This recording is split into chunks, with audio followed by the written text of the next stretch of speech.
Hello दोस्तों, स्वागत है आपका हिंदी साहित्य विद शबनम में। तो हम लोग भक्ति काल के प्रश्नों को देख रहे थे, तो चलिए आगे के प्रश्नों को देखना शुरू करते हैं। पहला प्रश्न है, गोरख जगायो जोग भक्ति लगायो लोग, किन की पंक्ति है? सूरदास, तुलसीदास, सुंदरदास या मलुकदास? तो ये तुलसीदास की पंक्ति है। कालदर्शी भक्त कवि जनता के हृदय को संभालने और लीन रखने के लिए दबी हुई भक्ति को जगाने लगे। क्रमशः भक्ति का प्रवाह ऐसा विकसित और प्रबल होता गया कि उसकी लपेट में केवल हिंदू जनता ही नहीं, देश में बसने वाले 100 हृदय मुसलमानों में से कभी न जाने कितने आ गए। किनका कथन है? हजारी प्रसाद द्विवेदी, आचार्य शुक्ल, राम स्वरूप चतुर्वेदी और विश्वनाथ त्रिपाठी। जैसा कि हम जानते हैं कि हमारे देश में जब मुसलमानों का राज प्रतिष्ठित हो गया, तो हमारे देश की जो जनता थी वो एक तरह से हताश हो गई थी। अपने तो उन भगवान की शक्ति और करुणा की ओर उन्होंने अपना ध्यान लगाया। और इस चीज़ में फिर हमारे जो उस समय के कवि थे, उन्होंने भी जनता के हृदय को संभालने के लिए दबी हुई भक्ति को जगाने का काम किया और अपने रचनाओं से जनता की भक्ति को जगाया।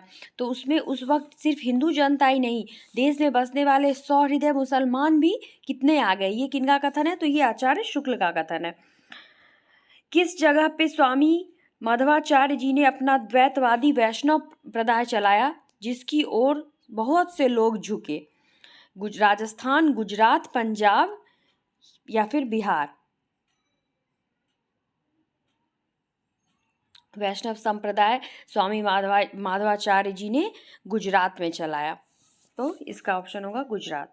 मध्य भारत में एक और तो ईसा की 15वीं शताब्दी में रामानुजाचार्य की शिष्य परंपरा में रामानंद जी हुए, जिन्होंने विष्णु के अवतार राम की उपासना पर जोर दिया और एक बड़ा भारी संप्रदाय खड़ा किया। दूसरी ओर किसने प्रेम मूर्ति कृष्ण को लेकर जनता को रसमग्न किया?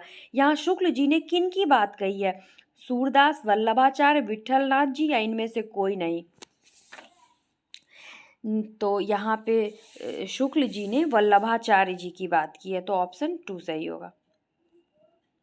भक्ति के आंदोलन की जो लहर दक्षिण से आई, उसी ने उत्तर भारत की परिस्थिति के अनुरूप हिंदू मुसलमान दोनों के लिए एक सामान्य भक्ति मार्ग की भी भावना कुछ लोगों में जगाई।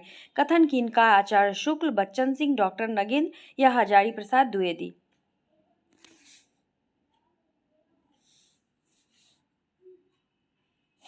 ये आचार्य शुक्ल का कथन है। महाराष्ट्र देश के कौन से भक्त ने हिंदू मुसलमान दोनों के लिए एक सामान्य भक्ति मार्ग का भी आभास दिया, जिसके पीछे कबीर दास ने विशेष तत्परता के साथ एक व्यवस्थित रूप में यह मार्ग निर्गुण पंथ के नाम से चलाया? ज्ञानेश्वर, नामदेव, तुकाराम, रामदेव?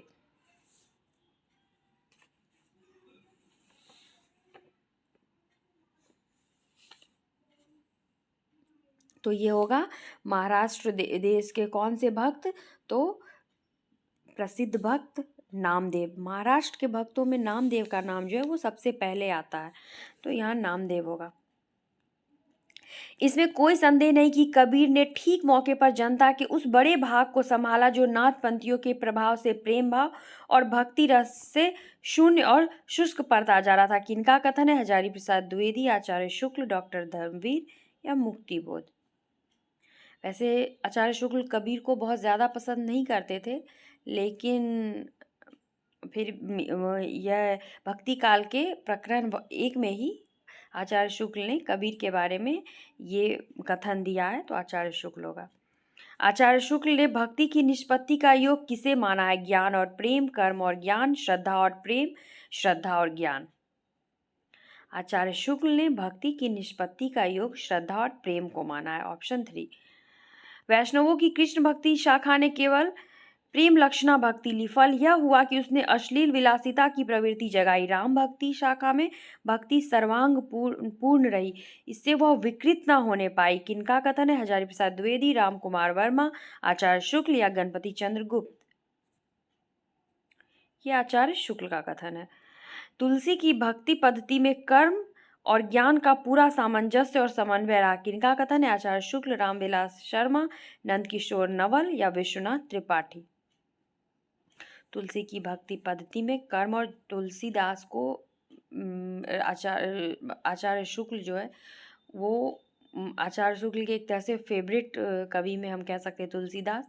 तो उन्होंने बताया कि तुलसीदास की वो बोलते हैं कि मतलब आचार्य शुक्ल तुलसीदास की बहुत ही मतलब वो किए तारीफ़ ही किए हैं हर जगह।